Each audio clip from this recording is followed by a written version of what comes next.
নমস্কার বন্ধুরা, আমি সুচন্দা আর আপনারা দেখছেন আমার channel life's wish list beyond limitations.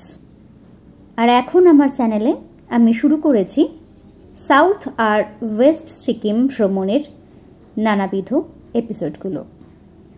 এইটা সাউথ ওয়েস্ট সিকিম ট্যুরের দ্বিতীয় পর্ব। প্রায় 1টা নাগাদ যখন আমরা পেলিং পৌঁছলাম তখন শুরু হলো হোটেল খোঁজাখুঁজি। আমরা চাইছিলাম একেবারেই পেলিংয়ের যে মেইন স্ট্যান্ডটা রয়েছে তার কাছাকাছি থাকতে, যেহেতু আমরা সবসময় শেয়ার গাড়ি অ্যাভেল করব। তাই দূরে গেলে বারবার করে লোকাল ট্যাক্সি ধরার একটা ঝামেলা থেকেই যায়। সেই কারণেই একেবারে আই লাভ পেলিং যে মোড়ে লেখা রয়েছে তার উল্টো দিকেই দেখলাম এই হোটেলটা, হোটেল ফ্যামরং রিট্রিট। আমরা প্রথমে পেয়েছিলাম বেসমেন্টের রুম, যে কারণে ঘর ভাড়াটাও ছিল বেশ কম, মাত্র 1050 টাকা। পরের দিন অবশ্য আমরা ঘর বদলে নিই, আরও উপরের ফ্লোরে চলে যাই, তখন ঘর ভাড়া দাঁড়ায় 1300 টাকা। যাই হোক, একটু নিচের দিকে হওয়া ছাড়া বেসিক্যালি রুমটার মধ্যে তেমন কোনো প্রবলেম ছিল না। হোটেলটা কিন্তু বেশ সুন্দর, ছিমছাম, সাজানো গোছানো। হ্যাঁ, তবে অনেকটাই পুরনো। প্রত্যেকটা জিনিসের মধ্যেই কিন্তু সেই পুরনো ব্যাপারটা বোঝা যাচ্ছিল। আর সব থেকে বেশি বোঝা যাচ্ছিল এই সোফা সেটগুলোকে দেখে। সোফা সেটগুলো দেখতে এমনিতে খুবই সুন্দর লাগছিল, কিন্তু কেমন যেন অপরিষ্কার ধরনের লাগছিল। একটু ফ্রেশ হয়ে নিয়েই আমরা বেরিয়ে পড়লাম লাঞ্চ করতে। ভেবেই নিয়েছিলাম যে কোনো বাঙালি হোটেল বা রেস্টুরেন্টে খাবো। আর যেহেতু একেবারে পেলিংয়ের প্রপার জায়গায় ছিলাম, সেখানে পরপর অজস্র হোটেল রেস্টুরেন্ট ছিল। তেমনই ছিল দুখানা পরপর বাঙালি হোটেল। প্রথম দিন আমরা ঢুকলাম চিনারি রেস্টুরেন্ট বলে একটা বাঙালি রেস্টুরেন্টে। এখানে ভেজ থালি, এগ থালি, ফিশ থালি, চিকেন থালি, সমস্ত ধরনের থালি কিন্তু পাওয়া যায়। রেড চার্ট তো বাইরে দেওয়াই ছিল, আর আমিও আপনাদেরকে দিয়েই দিয়েছি ভিডিওর মধ্যে, একটু পজ করে দেখে নেবেন। প্রথম দিন আমরা নিয়েছিলাম এগ থালি। প্রথমে আমাদেরকে দেওয়া হয়েছিল ডাল, ভাজা, স্যালাড, পাঁপড় আর বাঁধাকপির তরকারি, আর পরে দেওয়া হয়েছিল ডিম। তবে হ্যাঁ, পাহাড়ে আমি অনেক সময় দেখেছি 2টো করে ডিম দেওয়া হয়, কিন্তু এখানে কিন্তু একটাই ডিম দেওয়া হয়েছিল। খাওয়ার বিষয়ে আরও একটা কথা বলে রাখি, যে থালির সঙ্গে কিন্তু ভাতটা শুধু একবারই দেওয়া হবে। পরে এক্সট্রা রাইস নিলে কিন্তু তার জন্য আলাদা পেমেন্ট করতে হবে। ওখানের সিস্টেম এটাই।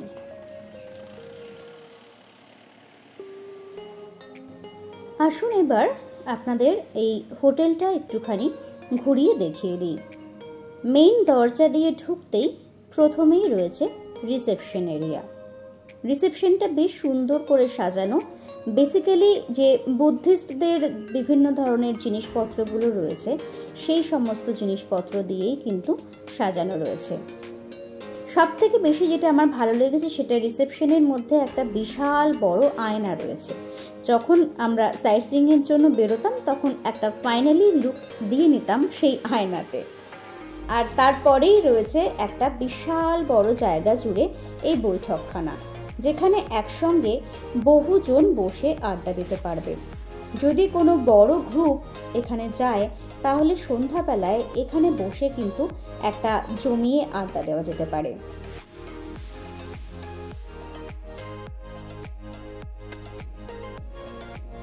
তবে সমস্যা ওই জাস্ট একটাই, সেটা হচ্ছে সোফা সেটগুলো একটু পুরনো বলে কেমন যেন একটু অপরিষ্কার ধরনের বলেই আমার মনে হয়েছে। তবে অন্যদের সেটা নাই মনে হতে পারে।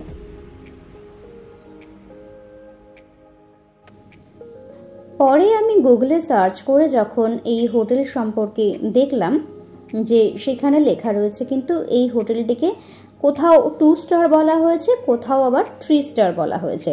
যদিও আমার কিন্তু এটাকে 2 স্টার বা 3 স্টার বলার মতো হোটেল বলে মনে হয়নি, কিন্তু যাই হোক, যখন গুগলে দেওয়া রয়েছে তখন হতেও পারে যে এটা 2 স্টার বা 3 স্টার রেটেড কোনো হোটেল।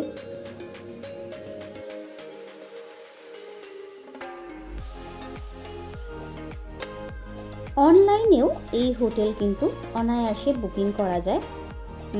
ট্যারিফ দেখলাম মোটামুটি অনলাইনে রয়েছে 1000 টাকা, 1100, 1200, 1300, 1350 এরকম ধরনের ট্যারিফ অনলাইনে আপনারা এই হোটেল বুকিংয়ের সময় পেয়ে যাবেন।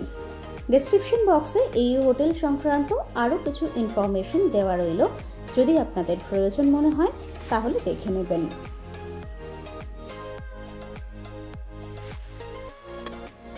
এই হোটেলে বিভিন্ন ধরনের যে পুরস্কারগুলো সাজানো রয়েছে সেগুলো দেখলে কিন্তু মনে হয় যে এই হোটেলটি একটা যথেষ্ট নাম করা এবং বেশ সুনাম রয়েছে। কিন্তু দেখুন, এটা কিন্তু আমি কোনো পেইড প্রমোশন তো করছি না হোটেলের, আমার যেটুকু মনে হয়েছে আমি এক্স্যাক্টলি সেটাই বলছি। প্রচুর পুরস্কার ওখানে সাজিয়ে রাখা রয়েছে এই হোটেলের নামে। আর হোটেলটা যে খারাপ আমি সেটাও বলছি না, কিন্তু আমার জাস্ট মনে হয়েছে যে বৈঠকখানার জিনিসগুলো, এই সোফা সেটগুলো যদি বিশেষ করে একটুখানি বদলে দেওয়া হয় তাহলে কিন্তু এই হোটেলটা আরও সুন্দর আর নিট অ্যান্ড ক্লিন হয়ে উঠতে পারে।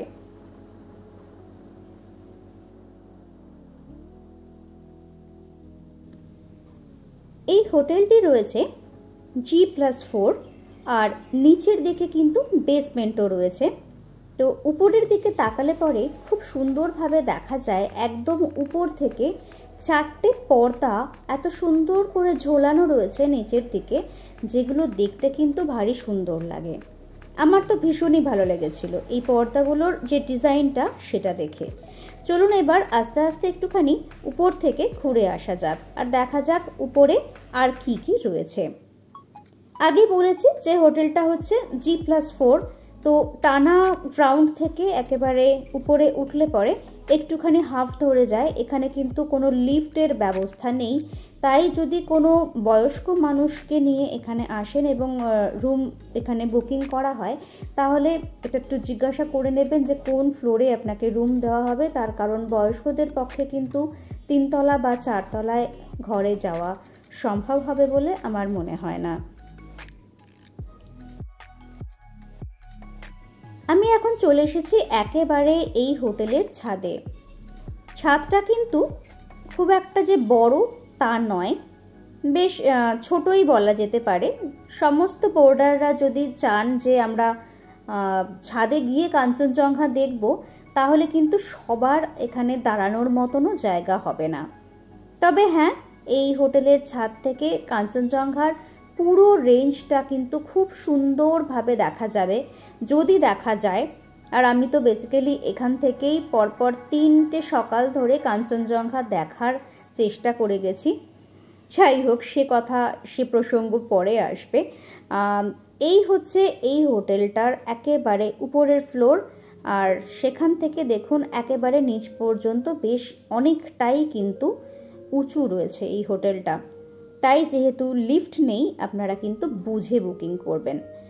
আর নেক্সট যেটা আমার এই হোটেলে খুব ভালো লেগেছে সেটা হচ্ছে 2nd ফ্লোরের এই ছোট্ট বৈঠকটা।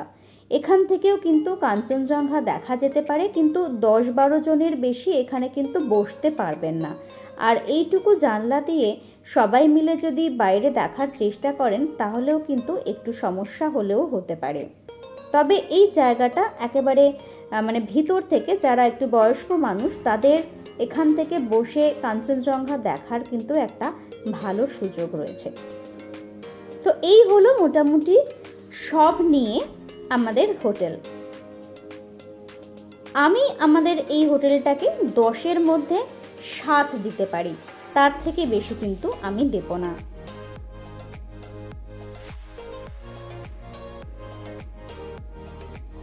সব মিলিয়ে এই হোটেলটা খুব খারাপ এমনটা কিন্তু একেবারেই নয়। মোটামুটি বাজেটের মধ্যে ঠিকঠাক একটা হোটেল। বিকেলবেলায় আমি আর পার্থ বেরিয়ে পড়লাম একটু হাঁটার জন্য।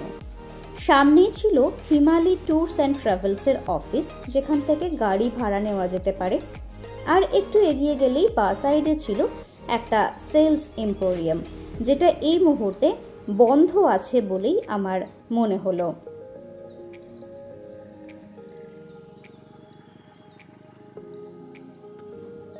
এই রাস্তাটা কিন্তু হাঁটার জন্য ভীষণ সুন্দর, নির্জন, নিরিবিলি একটা সুন্দর রাস্তা। আমার তো এখান থেকে হাঁটতে বেশ ভালো লাগছিল। এই রাস্তাটাই চলে গেছে হেলিপ্যাডের দিকে, আর কিছুটা এগিয়ে গেলেই রাস্তাটা দুদিকে ভাগ হয়ে যাচ্ছে। একটা দিক চলে গেছে স্কাই ওয়াকের দিকে, আর একটা রাস্তা চলে গেছে উপরে হেলিপ্যাডের দিকে। বর্তমানে হেলিপ্যাডে রোপওয়ে তৈরি হচ্ছে, আর কয়েক মাসের মধ্যেই পেলিংয়ে আরও একটা আকর্ষণ যোগ হতে চলেছে। আর এই হেলিপ্যাড থেকেই কিন্তু প্যারাগ্লাইডিংও করা হয়। যদিও এইবারে আমি আর প্যারাগ্লাইডিং করিনি, তার প্রধান কারণ হচ্ছে যে আগেরবার যখন গোয়ায় গিয়েছিলাম সেখানে প্যারাসেলিং করার সময় পার্থর তো মোটামুটি টেনশনে যা অবস্থা হয়েছিল, এইবারে যদি আমি এবার পাহাড়ে প্যারাগ্লাইডিং করি তাহলে ও হয়তো হার্টফেলই করে যাবে। অ্যান্ড সেকেন্ডলি, আমি খুব একটা কারোকে প্যারাগ্লাইডিং করতেও দেখলাম না। মানে আমি যখন ছাদে ছিলাম বা আমি যে 3 দিন ছিলাম পেলিংয়ে, তাতে কিন্তু আমি খুব একটা কারোকে প্যারাগ্লাইডিং করতে সেখানে দেখলাম না। তাই এই ব্যাপারটা আমার খুব একটা সেফ বলে কেন জানি না মনে হলো না। তাই এইবারে আমি প্যারাগ্লাইডিং কিন্তু করিনি। কিন্তু যদি কেউ চান প্যারাগ্লাইডিং করতে, তারা কিন্তু এই হেলিপ্যাডে গিয়ে সেখান থেকে প্যারাগ্লাইডিং করতে পারেন।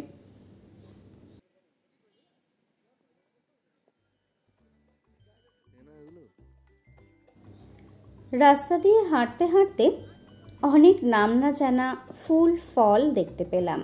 আর এই যে পাহাড়ের বড় বড় ধুতরাগুলো, এগুলো তো আমার ভীষণ ফেভারিট। হাঁটতে হাঁটতে যখন এগিয়ে চলেছি, সামনে দেখলাম একটা বেশ বড় বিল্ডিং, আর সেখানে লেখা রয়েছে নোরবুগ হ্যাং রিট্রিট অ্যান্ড স্পা। বুঝতে পারলাম যে এটা হয়তো কোনো বড় রিসর্ট টাইপের কিছু হবে। তবে এই নামটা কিন্তু আমার কাছে বেশ অচেনা মনে হলো, তার কারণ আমি পেলিংয়ের এত ভিডিও দেখেছি, এইটা নিয়ে কিন্তু খুব একটা ভিডিও আমি দেখতে পাইনি। যাই হোক, একটু ইতস্তত করছিলাম যে এরকম একটা জায়গায় হঠাৎ করে এরকম না বলে কয়ে ঢুকে যাব, যদি আবার কেউ কিছু বলেন। তারপরে ভাবলাম যে না যাই, যখন এসেছি একবার দেখে যাই এই জায়গাটা কি বা কেমন জায়গাটা। তো সেই কথা মনে করে আলটিমেটলি কিন্তু ঢুকেই গেলাম। রিসর্টটা একেবারে অসাধারণ সুন্দর। সেই মুহূর্তে তো অতটা চেক করিনি, পরে যখন আমি হোটেলে ফিরলাম তখন সেই নামটা দিয়ে গুগলে যখন সার্চ করলাম, তখন জানতে পারলাম যে এই রিসর্টটা একটা পেলিংয়ের 4 স্টার রেটেড একটা হোটেল। আর এখানের ট্যারিফ মোটামুটি 10,000 টাকার থেকে শুরু হচ্ছে, 10, 11, 12 আরও হাই রেঞ্জের, এরকম হাইফাই রেঞ্জের একটা রিসর্ট হচ্ছে এই নোরবুগ হ্যাং রিট্রিট অ্যান্ড স্পা। কেন জানি না তখন মনে হচ্ছিল যে আমি যদি কোনো নামকরা ইউটিউবার হতাম তাহলে এক্ষুনি ঢুকে যেতাম, গিয়ে ম্যানেজারের সঙ্গে কথা বলে বলতাম যে অন্তত 1-2 রুম আমাকে একটু দেখতে দিন যে ভেতরটা কেমন। কিন্তু আমি তো অত বড় মাপের ইউটিউবার নই, তাই চুপচাপ রাস্তা ধরে হাঁটতে লাগলাম। আর দূরের দিকে আরেকটা বিল্ডিং মতন দেখা যাচ্ছিল, সেই দিকটা বেশ সুন্দর লাগছিল, বেশ অনেক প্রেয়ার ফ্ল্যাগগুলো পরপর সাজানো ছিল। আর ওই বিল্ডিংটা দেখে বোঝাই যাচ্ছিল যে সেই রিসর্টেরই এটাও একটা অংশ, বা এটা হয়তো একটা আলাদা উইং।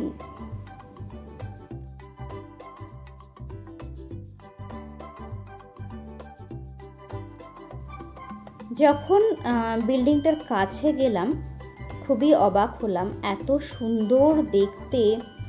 আর সত্যি সেখান থেকে কাঞ্চনজঙ্ঘার পুরো রেঞ্জটা কি যে সুন্দর দেখতে লাগবে।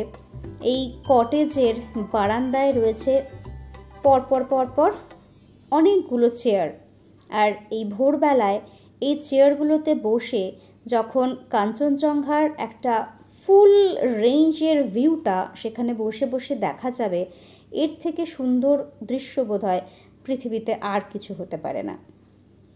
অনেকটা বড় জায়গা জুড়ে এই রিসর্টটা তৈরি হয়েছে। চারিদিকে যতদূর চোখ যাচ্ছিল সব দিকেই দেখছিলাম ওদেরই কোনো না কোনো একটা উইং বা ওদেরই কোনো না কোনো একটা গার্ডেন বা কিছু না কিছু একটা হবে। অনেকটা আমাদের দার্জিলিংয়ের দিকে বা আমাদের দিকের যেমন মেফেয়ার রিসর্টটা, যেমন আমার দূর থেকে দেখে কেন জানি না এটার সঙ্গে অনেকটা মেফেয়ার রিসর্টের কিন্তু আমি বেশ মিল পাচ্ছিলাম।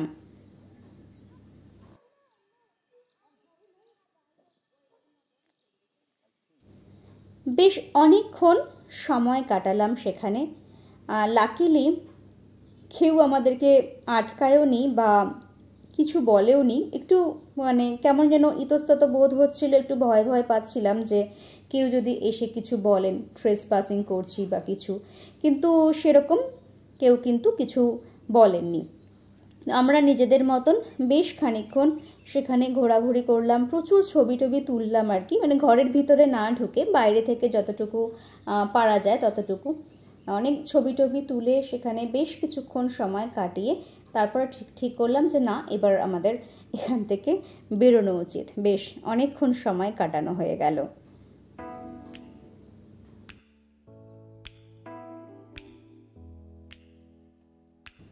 যখনই কোথাও যাই তখন এমন কোনো না কোনো জায়গা ঠিকই চোখে পড়ে যায় যে মনে হয় যে পরের বার যদি আবার এখানে কখনো আসি তাহলে এখানেই থাকবো।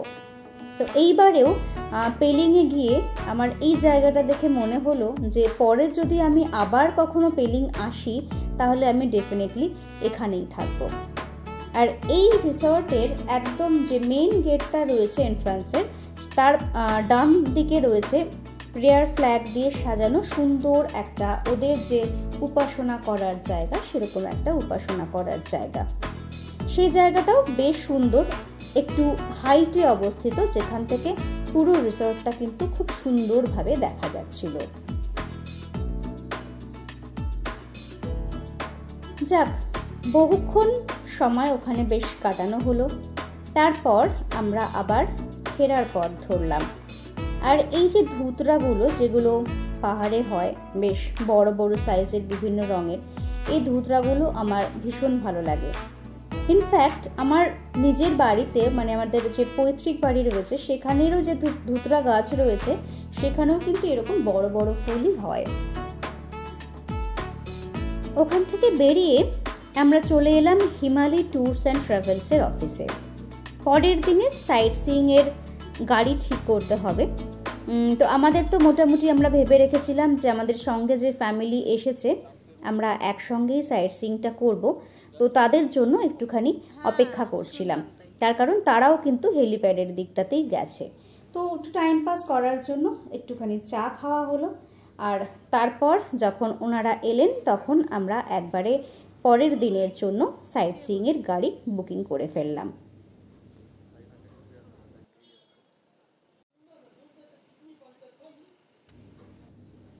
এই মোড়েই কিন্তু রয়েছে পেলিংয়ের যে পুলিশ পিকেট অফিস, সেই পুলিশ পিকেট অফিসটা। জায়গাটা তাহলে কতখানি সেফ বুঝতেই পারছেন। একেবারে অপোজিটেই রয়েছে পুলিশের চৌকি। আর তার একটু পরেই একটাই মাত্র গিফট শপ যেটা পেলিংয়ে আমার চোখে পড়ল, সেটা হচ্ছে এই গিফট শপটা। কিন্তু দাম বেশ চড়া।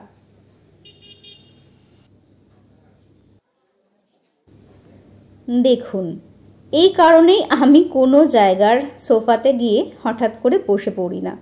তার কারণ আমি জানি যে এই সমস্ত জায়গাগুলোতে কুকুরেরা মাঝে মধ্যেই আসে আর তারা শুয়ে থাকে। চলুন এবারে এই হোটেলের একটু রেস্টুরেন্টটার থেকে ঘুরিয়ে নিয়ে আসি। এটা হচ্ছে আমাদের যে হোটেল, সেই হোটেলের রেস্টুরেন্ট। যদিও আমার মনে হলো যে খুব একটা বেশি কিছু অর্ডার এখানে দেওয়া যায় না, বা এনারা হয়তো সেরকম বানান না। রেস্টুরেন্টটা দেখে সেরকম কোনো চালু রেস্টুরেন্ট বলে কিন্তু আমার মনে হলো না। ওই যে যেমন অর্ডার করে সেই অনুযায়ী তারা রান্না করে সার্ভ করে দেন। তবে রেস্টুরেন্টটা বেশ সাজানো গোছানো, আর একসঙ্গে অনেকজন বসে এখানে খাবার খেতে পারবেন, সেই ক্যাপাসিটিটা রয়েছে রেস্টুরেন্টের। কিন্তু রান্নাবান্না কেমন করে বলতে পারবো না, আমরা কিছুই খাইনি। খাওয়ার কথা বলতে বলতেই চলে যাই এবার রাতের খাবারের দিকে। যেহেতু দুপুরবেলায় বেশ হেভি লাঞ্চ হয়েছিল আর কি, তো রাত্রিবেলা ডিসাইড করলাম হালকা কিছু খাবো। হ্যাভমোর বলে ওখানে একটা পিওর ভেজ রেস্টুরেন্ট ছিল, যেখানে বেশ অনেক ধরনের খাবার দাবার পাওয়া যায়।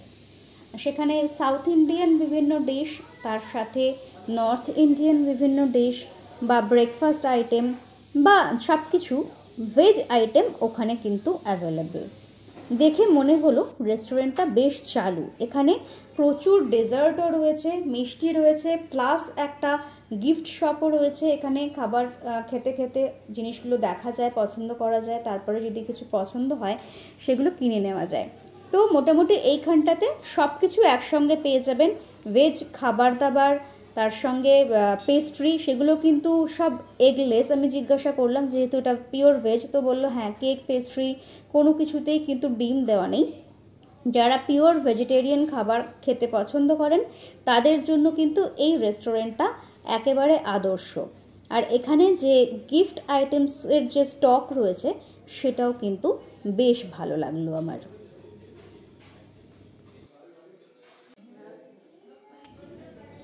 আমরা অর্ডার করেছিলাম মশালা ধোসা। বেশ বড় মাপের ধোসাটা ছিল, আর খেতেও কিন্তু বেশ ভালোই ছিল।